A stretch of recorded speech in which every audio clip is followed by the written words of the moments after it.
तो क्या क्या तस्वीरें रक्सा हैं, लाखों का लहू रक्षा रक्षा।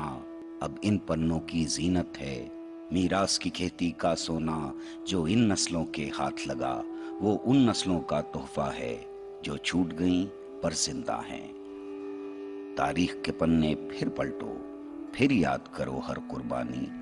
मीरास की खेती का कुंदन दामन दामन भरते जाओ। मीरास की खेती का कुंदन दामन दामन भरते जाओ।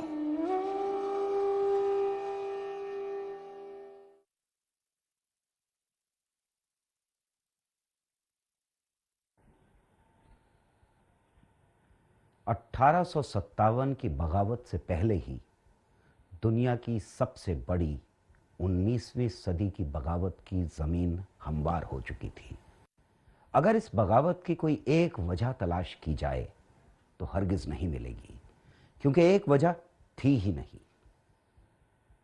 जो जुल्म, जो ज़ातियाँ एक अरसे से, बल्कि एक लंबे अरसे से लावे की तरह पक रहा था, जो बर्बरता ब्रिटिश सरकार ने ढाई थी इस मुल्क के अवाम पर, वो अब इंसानी बर्दाश्त की हर हद को तोड़ चुकी थी। और जो ऐसे में होता है वही हुआ। एक छोटी सी बात, एक यूं ही सी अफवाह या कोई कहा सुनी एक ऐसी चिंगारी बन जाती है जो गुस्से के बारूद में धमाका पैदा कर दे। यह धमाका पैदा हुआ मेरठ, दिल्ली, हरियाणा, सेंट्रल प्रोविंस, बिहार, सब इसकी चपेट में आ गए। 1856 में अंग्रेज़ों ने अवध पर कब्जा कर लिया और तब शुरू हुआ जुल्म, बर्बरता और ज़ातियों का एक नया दौर। इस इलाके के सारे अवाम परेशान थे। सिर्फ अमीर नहीं, सिर्फ सिपाही नहीं, बल्कि हर तबके के लोगों को इस जुल्म ने अपनी लपेट में ले लिया। और तब अवध में आए एक मौलवी जो शान शौकत में किसी नवाब से कम नहीं थे।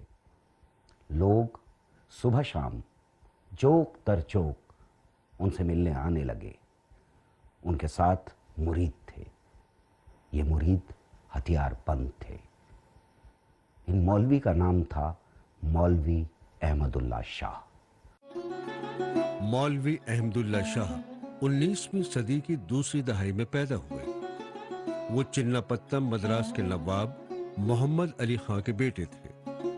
पैदाइश के वक्त उनका नाम सैयद अहमद अली खां उर्फ जियाउद्दीन रखा गया और उन्हें दिलावर जंग के लक़ब से जाना गया।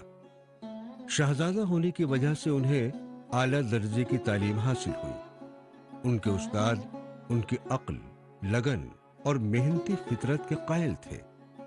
अरबी, फारसी और इस्लामी फ़नून की महारत हासिल करने के बाद उन्होंने जंग के फन और हथियारबाजी की तरबियत हासिल की। उन्हें इंग्लिश का भी अच्छा इल्म था। एक बहादुर और मेहनती शहजादा होने की वजह से वो दूर दूर तक मशहूर हुए। हैदराबाद के निजाम ने उनकी शादी तय करने के लिए उन्हें हैदराबाद बुलवाया। शादी की बात तो नहीं बनी, मगर तलवारबाजी और निशानेबाजी के अपने जौहर दिखाने के कई मौके उन्हें हासिल हुए। उनके चर्चे इंग्लैंड के राजा तक पहुंच चुके थे। ब्रिटिश अफसरान ने उनके वालिद नवाब मोहम्मद अली खां से दरखास्त की कि वो अपने बेटे को उनके साथ इंग्लैंड भेजें। ये सफर अहमदुल्ला शाह के लिए बड़ा अहम रहा। इंग्लैंड में वो न सिर्फ बरतानिया के महाराजा से मिले, उन्होंने वहां के आलिमों से भी मुलाकातें की और उन्हें अपनी फौजी महारत के जौहर दिखाए। वापसी में उन्होंने इराक, ईरान, मक्का और मदीना का सफर भी किया। हिंदुस्तान लौटते लौटते उनकी शख्सियत पूरी तरह तब्दील हो चुकी थी। चिन्नापत्तन की नवाबी रियासत के वारिस को न अब सियासत में दिलचस्पी थी, न फ़नून जंगी में। वो पूरी तरह सूफी ख्यालात के हामिल हो चुके थे। अब तलाश थी तो एक ऐसे मुर्शिद की जिसकी खिदमत में अपनी पूरी ज़िंदगी गुजार सकें। यही तलाश उन्हें एक दिन राजस्थान के उस इलाके तक ले आई जो खारे पानी की झील और नमक के लिए मशहूर था। यहाँ कादरी सिलसिले के मशहूर सूफ़ी सैयद फुरकान अली शाह के मुरीद हो गए। उनके पीर ने यहीं उन्हें नाम दिया सैयद अहमदुल्ला शाह और ग्वालियर जाने का हुक्म भी दिया। अहमदुल्ला शाह ग्वालियर से आगरे भेज दिए गए। ये वो वक्त था जब सारे सिलसिलों के सूफ़ी मुल्क में घूम घूम कर कह रहे थे, मुरीदों, अब वक्त आ गया है अंग्रेज़ों के ख़िलाफ़ उठ खड़े हो। आगरे में एक इमारत किराए पर ली गई। उसके दरवाजे पर बड़े बड़े नक्कारे तैनात किए गए जो दिन में 4-5 बार बजाए जाते थे। कव्वाली की महफिलें सजाई जाने लगीं। हालांकि कादरी सिलसिले के लोग समा में यकीन नहीं रखते हैं, फिर भी मौलवी अहमदुल्ला शाह ने लगातार कव्वाली की महफिलें सजाईं। कव्वालियों में आने वाले लोगों को तकरीर करके वो इस बात पर उकसाते थे कि अंग्रेज़ों के ख़िलाफ़ उठ खड़े हों। इन तकरीरों का असर होना शुरू हुआ। लोग बड़ी तादाद में उनके मुरीद बनने लगे। कहा जाता है कि कव्वाली के दौरान शाह साहब खामोशी से आंख बंद किए दम साधे बैठे रहते थे। सूफ़ी सिलसिले में हब्से दम कहा जाता है। यहीं पहली बार उन्होंने कहा कि 6 माह के अंदर अंग्रेज़ों के ख़िलाफ़ तहरीक शुरू हो जाएगी। अंग्रेज़ी हुक्मरानों को शाह साहब के ख़िलाफ़ लगातार खबरें मिल रही थीं, लेकिन पुलिस ने उनके ख़िलाफ़ कोई कार्रवाई नहीं की। कुछ लोगों का तो ये भी अंदाज़ा था कि ये कोई शहज़ादा है जो लोगों के बीच घूम घूम कर तकरीरें करते करते अवाम को कंपनी के ख़िलाफ़ बगावत के लिए तैयार कर रहा है। अजीजों, जुल्म करने वाला जितना गुनहगार होता है, जुल्म को बर्दाश्त करने वाले का गुनाह उससे कम नहीं होता। अगर तुम उस जालिम के खिलाफ खड़े नहीं होते तो दुनिया की नजरों में उनके मददगार की फहरिस्त में तुम्हें शामिल किया जाएगा। तुम दीन, मजहब, ईमान की कस्में खाते हो, मगर वो दीन, मजहब, ईमान किस काम का जो तुम्हें सच्चाई बोलने से रोके। आज तुम्हारी विरासत, तुम्हारी तहजीब, तुम्हारा ईमान, तुम्हारा धर्म सब दांव पर लगा है। अगर तुम्हें इस सरजमीन से 2% की मोहब्बत है तो इसे आजाद करवाओ, और इसे आजाद करवाने के लिए तुम सब जान की बाजी लगा दो। यही वक्त है। अगर आज हम उठ के खड़े नहीं होते तो आने वाली नस्लें हमसे ये पूछेगी, जब वो जालिम हम पर कह डाले थे उस वक्त हम खामोश क्यों थे, क्यों नहीं कुछ बोला हमने।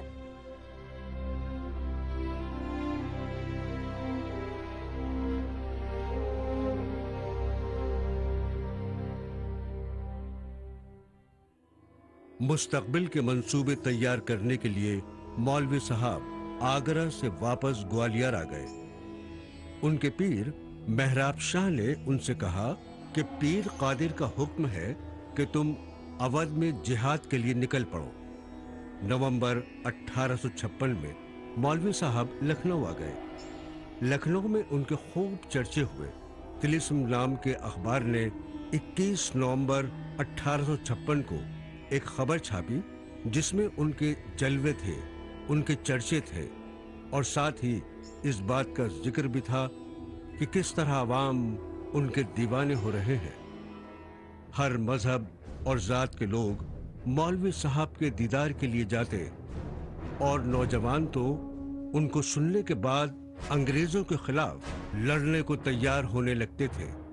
इसी अखबार ने 30 जनवरी 1857 को छापा कि मौलवी साहब बेखौफ होकर जिहाद की तख्लीक कर रहे हैं और अवाम उसे पसंद भी कर रहे हैं।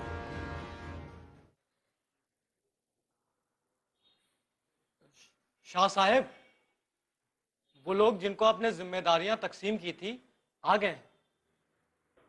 बुलाइए उन्हें।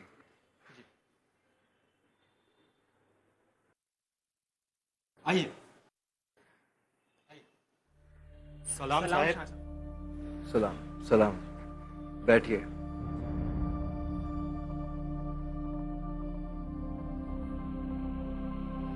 तुम लोगों ने बहुत बड़ा गुनाह किया है। सब कुछ तैयार था और ऐसे मौके बार बार नहीं आते। अल्लाह ने आप लोगों को चुना था मुल्क में जंग आजादी करने के लिए, लेकिन आप लोगों की लापरवाही की वजह से उसमें देरी हो गई। हम सभी चर्च के बाहर तैयार थे, मगर निसार मियाँ और उनके साथी सही वक्त पर हथियारों के साथ वहां नहीं पहुंच सके। ये सब मेरी गलती की वजह से हुआ। मैं तो सुबह के पहले पहर से तैयार बैठा हुआ था। सारे हथियार मुझ तक पहुंचा दिए गए थे, लेकिन आज मौसम सुबह से ही खराब था। हम लोग वक्त का अंदाजा ही नहीं लगा पाए और जब तक हम लोग चर्च पहुंचे तब तक सारे अंग्रेज चर्च खाली कर चुके थे। जंग जब मुल्क के लिए लड़ी जाती है तो सहूलियत से नहीं लड़ी जाती। उसकी तैयारी की आग में जान देनी भी पड़ती है। खैर, अब छोड़ो इस हादसे को और आगे की सोचो। अब हमें नए सिरे से नई जगह कुछ करना होगा। लखनऊ पे कंपनी के सिपाही उन पर नजर रखे हुए थे। कुछ दिनों बाद 10-12 मुरीदों के साथ शाह साहब ने लखनऊ छोड़ दिया। वहां से वो बहराइच पहुंचे और बहराइच से फैजाबाद। फैजाबाद में उन्होंने अपनी जिहाद की तैयारियां फिर से शुरू कर दी। यहां 10-12 दिन बाद उनकी गिरफ्तारी हुई। उन पर मुकदमा चलाया गया और जिला जेल में बंद कर दिया गया। 10 मई को मेरठ में भड़की हुई नन्ही सी चिंगारी आग बनकर 11 मई तक दिल्ली पहुंच चुकी थी। 31 मई को शाहजहांपुर इस आग की लपेट में आ चुका था। जून के पहले हफ्ते में फैजाबाद इस आग की लपेट में था। 8 जून को फैजाबाद की जनता ने बगावत का परचम बुलंद किया। जेल के दरवाजे तोड़ दिए। अहमदुल्ला शाह को रिहा कर लिया। मौलवी अहमदुल्ला शाह को रिहा कराने वालों में हिंदू, मुसलमान, अमीर, गरीब सब शामिल थे। उनको उसी तरह से नजराने पेश किए गए जिस तरह से राजाओं और नवाबों को नजराने पेश किए जाते थे। उन्हें जंग का सिपहसालार मुकर्रर किया गया और तब उनकी लीडरशिप में एक फौज लखनऊ की तरफ रवाना हुई। 30 जून को चिन्हट की लड़ाई हुई। मौलवी अहमदुल्ला शाह ने कमान संभाली। जिस फन जंगी को उन्होंने पढ़ा था, सीखा था, संजीदगी से अपने अंदर समोया था, आज उसकी ज़रूरत थी। जिस जिहाद के लिए उन्होंने नौजवानों को लगातार एक लंबे अरसे से तैयार किया था, आज उसका इम्तिहान था। आज वो अंग्रेज सामने थे जिनके खिलाफ जिहाद होना था। अंग्रेज़ी फ़ौज ने अचानक हमला कर दिया, ये सोचकर कि शायद अहमदुल्ला शाह की फ़ौज तितर बितर हो जाएगी, घबरा जाएगी, मगर हुआ इसका उल्टा। कुछ इस तरह कमान संभाली अहमदुल्ला शाह ने कि विलियम की फ़ौज पूरी तरह पसपा हो गई और उन्होंने हथियारों के एक बड़े ज़ख़ीरे पर कब्जा कर लिया। और जो पहली पिच बैटल होती है लखनऊ में, वो बैटल ऑफ चिन्हट है, चिन्हट बैटल। और पहली वो बैटल है जिसमें अंग्रेज़ों को शिकस्त होती है और तकरीबन 200 अंग्रेज़ मारे गए हैं उस चिन्हट की बैटल में। और उसमें जो अंग्रेज़ों की जो कमांड कर रहा है फ़ौज का, वो सर कॉलिन का कैंपबेल है, जो क्रिमियन वार का हीरो रहा है। तो पिच बैटल में पहली जो विक्ट्री हुई है, इससे जो है मुझे ये जो 1857 के जो रिबेल्स हैं, इनके हौसले बहुत बुलंद हो गए कि भाई इन्होंने अंग्रेज़ों को पिच बैटल में हरा दिया और इन्होंने एक ऐसे कर्नल को हराया है, एक ऐसे जनरल को हराया है जो इतना मशहूर जनरल रहा है, सर कॉलिन कैंपबेल। तो इससे जहां अंग्रेज़ों के कैंप में बहुत ज़्यादा डिमोरलाइजेशन हुआ, वहीं इनके कैंप में बहुत ज़्यादा एक तरीके से वो एक काफ़ी मॉरल का बूस्टअप हो गया था। तो ये तो इसकी मिलिट्री सिग्निफिकेंस है।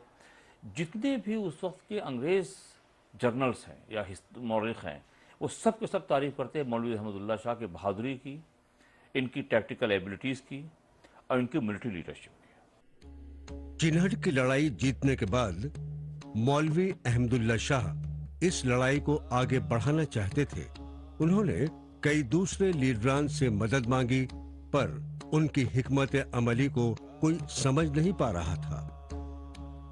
पर वो रुके नहीं और उन्होंने अंग्रेजी किलेबंदी पर हमला कर दिया। मगर वो और उनकी पलटन अकेले पड़ गए थे। उन्हें तोपों और तीर कमानों की जरूरत थी, मगर उनके पास सिर्फ भाले और तलवारें थीं और दूसरे सरदार उनकी मदद को आगे नहीं आए। रेजिडेंसी का हमला नाकामयाब रहा और मौलवी साहब को पीछे हटना पड़ा। उन्हें गोली लगी और वो जख्मी हो गए, पर उनके हौसले में कोई कमी नहीं आई। मौलवी साहब ने अब तारा कोठी पर कब्जा कर लिया और यहां अपनी फौज को फिर इकट्ठा किया। इसी दौरान शहजादा बिरजीस कद्र से उनका राब्ता हुआ। मौलवी साहब की राय में बिरजीस कद्र कमसिन और नासमझ था। चिन्हट की लड़ाई के बाद हिंदुस्तानी फौजों में बदनज़मी फैली और उन्हें काबू में रखना जरूरी था, मगर बिरजीस कद्र इसे नजरअंदाज कर रहा था। ये कुछ ऐसे मसाइल थे जिनकी वजह से दोनों में जल्द ही दूरियां पैदा हो गईं। इन इख्तिलाफात के बावजूद जब रेजिडेंसी लखनऊ पर हमले की बात आई तो मौलवी अहमदुल्ला शाह अपनी फौज के साथ बरकत अहमद और बिरजीस कद्र के साथ खड़े थे। बैली गारत पर उन्होंने खुद हमला किया। उनके दाहिने हाथ में गोली लगी। बैली गारत के मोर्चे के कुछ वक्त बाद और लखनऊ पर अंग्रेजों का कब्जा हो जाने की वजह से वहां और टिकना आसान नहीं था। इसलिए उन्होंने अपनी पलटन के साथ सीतापुर की तरफ कूच कर दिया। रास्ते में बड़ी को अपना ठिकाना बनाया। बेगम हजरत महल ने मौलवी साहब के साथ मिलकर लड़ने की पेशकश की। शहजादा बिरजीस कद्र ने बैत पेश करके उन्हें पीर तस्लीम किया। मगर जब मौलवी साहब ने नेपाल की तरफ से लूट मार करके लौटने वाली गोरखा रेजिमेंट पर हमला किया तो बिरजीस कद्र की फौज पीछे हट गई और शाह साहब की फौज को भारी नुकसान हुआ। इस हादसे के बाद मौलवी साहब ने बड़ी छोड़ने का मंसूबा बना लिया।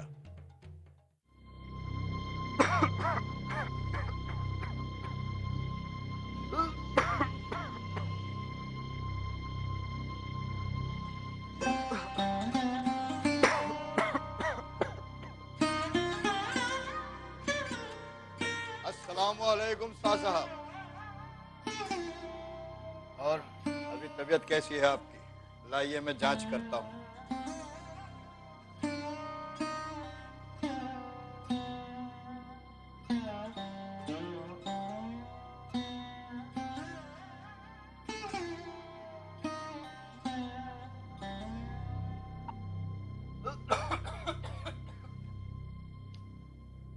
अस्सलाम वालेकुम। तो कैसी तबीयत है मौलवी साहब की हकीम साहब? तबीयत में धीरे धीरे सुधार हो रहा है, पर अगर आप लोग इसी तरह परेशान करते रहे तो फिर खुदा जाने। आप ना गुस्सा कर रहे हकीम साहब, कुछ नहीं होगा हमें। फिर खुदा की मर्जी को कोई हकीम रोक पाया है? नूर, कहिए कुछ खास बात। जी मौलवी साहब।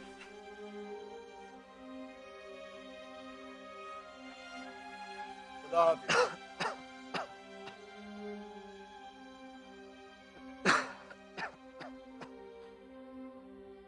मौलवी साहब, शाहजहांपुर में भी बगावत फैल चुकी। वहां पे दुश्मन भारी तादाद में है। वहां के कुछ बागी आपको अपना सदर बनाकर जंग आगे बढ़ाना चाहते हैं। उनके कुछ नुमाइंदे आपसे मिलना चाहते हैं। नूर खान, ये आग अब और फैलेगी। आप उनसे कह दीजिए कि हम वहां आ रहे हैं। और आप तैयारी कीजिए शाहजहांपुर जाने की।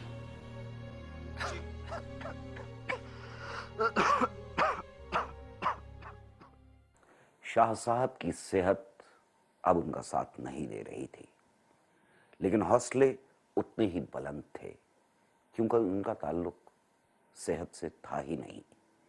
शाह साहब जनवरी 1858 को शाहजहांपुर पहुंच गए। उन्होंने सरकारी इमारतों पर हमले शुरू किए। उनका अंदाजा यह था कि अगर सरकारी इमारतों पर हमले किए जाएं तो अंग्रेजों को छुपने की जगह नहीं मिलेगी, और हुआ भी कुछ ऐसा ही। कैम्पबेल शहर छोड़कर चला गया। 2 मई को कैम्पबेल ने शहर की कमान कर्नल हेल के हाथ सौंप दी और बरेली की तरफ चला गया। 3 मई को शाह साहब ने शहर पर हमला किया और कब्जा कर लिया। यह कब्जा लगभग 9 दिन तक चलता रहा। W.H. रसल ने लिखा है कि शाह साहब के पास लगभग 5000 घुड़सवार थे, कुछ सिपाही और थोड़ा सा असलहा था। उनका यह भी कहना है कि शाह साहब बिल्कुल यूरोपियंस की तरह से जंग लड़ते थे। शाह साहब शाहजहांपुर से मोहम्मदी आ गए। यहां उन्होंने नई हिकमत अमली इख्तियार की। अब वो एक बड़ी जंग करना चाहते थे। इस जंग के लिए उन्होंने बरेली के नवाब से मदद मांगी। नवाब ने मदद देने से इनकार कर दिया। मोहम्मदी में शाह साहब की ताजपोशी हुई और वो एक खुद मुख्तार बादशाह की तरह तख्त नशीन हुए। शाहजहांपुर में जो भी कुछ हुआ वो और भी एरियाज में हो सकता है, और ये मौलवी बहुत ही ज्यादा क्लेवर और ब्रेव है, और सबसे बड़ी बात इसके साथ पब्लिक है, अवाम। सर, कुछ राजा और कुछ नवाब भी उनका साथ दे रहे हैं। आजिमुल्लाह शाह, प्रिंस फिरोज शाह और बरेली के नवाब बहादुर खान भी उनसे जा मिले हैं। उनके पास लगभग 17,000 बागी है, और अगर वो सब साथ मिल गए तो बरेली और उसके आसपास का एरिया भी हमसे दूर जाता रहेगा। ओह, तो सबसे पहले हमारी इंग्लिश फैमिलीज को दिल्ली भेजा जाए, और इस मौलवी को हमें डायरेक्टली फिनिश करने की जरूरत नहीं। हमें यहीं से कोई नवाब या प्रिंस को इलेक्ट करना होगा, और वही हमारे लिए इस मौलवी के अगेंस्ट फाइट करेगा।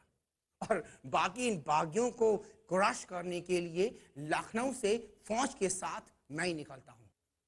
सर, हम बरेली को नजरअंदाज नहीं कर सकते। हमें बरेली पर एक टुकड़ी तैनात करनी पड़ेगी जो बहादुर खान पर प्रेशर बना सके। अगर हम बरेली में ताकतवर हुए तो मौलवी को आसानी से खत्म कर सकते हैं। तो ठीक है, हम ऐसा ही करते हैं, और मौलवी के मरते ही हम अचानक से इन बागियों पर धावा बोल देंगे ताकि ये समझ ना पाए कि क्या हुआ।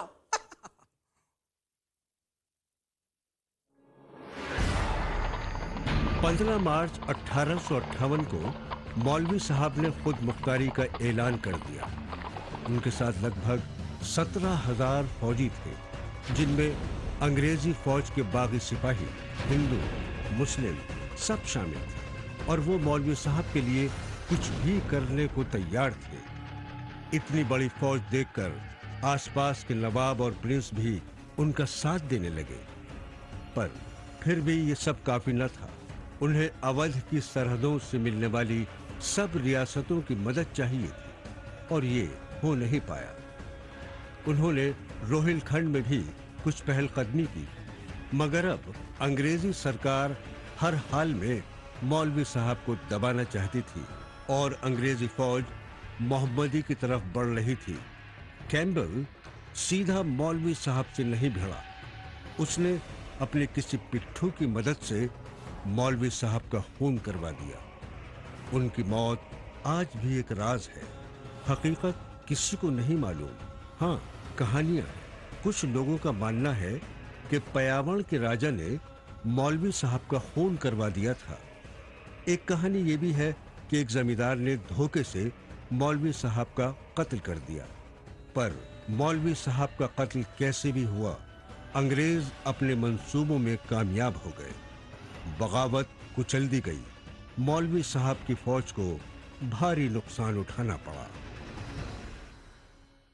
शाह साहब के कत्ल के बाद, उनकी शहादत के बाद, अंग्रेज़ों ने शाहजहांपुर, बरेली और उसके आसपास की जगहों पर मुकम्मल कब्जा कर लिया। बागियों को या तो कत्ल कर दिया गया या जेल में डाल दिया गया। 1857 से बहुत पहले ही शाह साहब ने मुल्क में घूम घूम कर लगातार अंग्रेज़ों के खिलाफ गुस्सा भड़काया। आगरा, ग्वालियर, लखनऊ, शाहजहांपुर, ये वो जगह हैं जहां शाह साहब ने लोगों के दिलों को गरमाया, लोगों को बगावत के लिए तैयार किया। यहाँ तक कि उन्होंने कुछ शहजादों को भी अंग्रेज़ों के खिलाफ खड़ा होने की तरगीब दी। शाह साहब ने आपसी रंजिशें, छोटी छोटी बातें भूलकर हमेशा बागियों का साथ दिया। उनकी सियासी सूझबूझ, फौजी पैतरे, यही वो चीज़ें थीं जिनकी वजह से वो क्राइमिया के हीरो कर्नल कैम्पबेल को लगातार हराते रहे। 2 बार करारी शिकस्त दी, और ऐसी शिकस्त जिसकी मिसाल 1857 की जंग में नहीं मिलती। उनकी सूझबूझ, आज़ादी का तसव्वुर और आवाम से मोहब्बत, यही वो चीज़ें थीं जिन्होंने शाह साहब को शहादत के उस दर्जे पर पहुंचा दिया जहां शायद ही और कोई पहुंच सका।